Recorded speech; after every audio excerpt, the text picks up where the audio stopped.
Ry havana malala, androany isika dia hitondra mibavaka manokana ny rahalahintsika Jona Antenaina izay nangataka vavaka satria tena nahatsiaro izy nandritra ny taona 2024 nanomboka hatramin'ny janvier 2024 volana janoary ka hatramin'izao dia nifanesisesy ny ady sarotra teo amin'ny fiainany.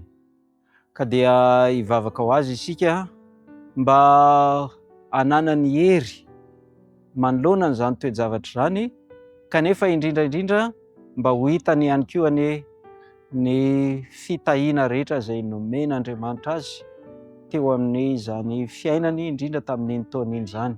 Mirary soa anao rahalahy, hivavaka ho anao izany izahay rehetra ato amin'ity manaraka an'ity fandaharana ity, ary nandalo toe-javatra sarotra maro ianao kanefa teo koa Andriamanitra izay nanampy anao tamin'ireny toe-javatra ireny. Ndao hiara hivavaka isika.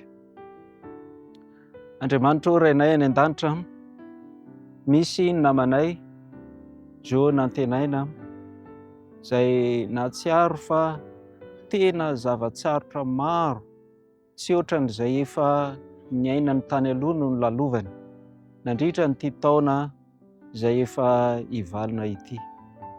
Andriamanitra ô, fantatray fa teo ianao satria tsy misy fitsapana mahazo anay mihoatra noho izay zakan'olombelona. Ka dia angatahanay ianao Andriamanitra mba hanohana an'izany zanakao izany, mba ho tsapany, mba hahitany ny masom-pinoany fa tena teo mandrakariva ianao nandritra ny ady sarotra rehetra izay nilalovany. Angatahanay ianao Andriamanitra mba hampahery azy satria fanarianao ny tena hitodiany hametraka ny fiainany tanteraka eo ambany tana-maherinao, dia izany no antony toe-javatra sarotra izay nolalovany.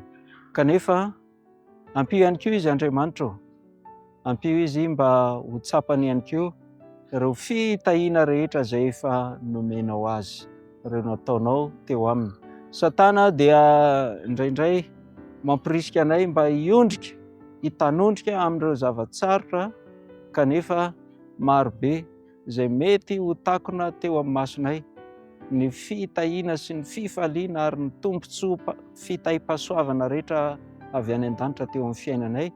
Ka io ty namanay ity Andriamanitra, mba ho tsapany fa eo akaikiny ianao, tia azy ary nikarakara azy nandritra n'iny taona iny. Ka raha hivalina ny taona, handihy taona vaovao izy, ingany Andriamanitra mba ho isan'ireo izay tena mametraka manontolo ny fiainany eo ambanin'ny tana-maherinao izany mpanomponao izany. Matoky izay Andriamanitra fa mijery azy amin'ny fomba manokana ianao, ary mbola hijery azy aneo aminy ny tena hery lehibe maha-Andriamanitra anao, ary mba ho hitan'ny olona rehetra ny voninahitrao eo amin'ny fiainan'izany mpanomponao izany. Mivavaka dia toloninay sy angatanay amin'ny anaran'i Kristy. Amen.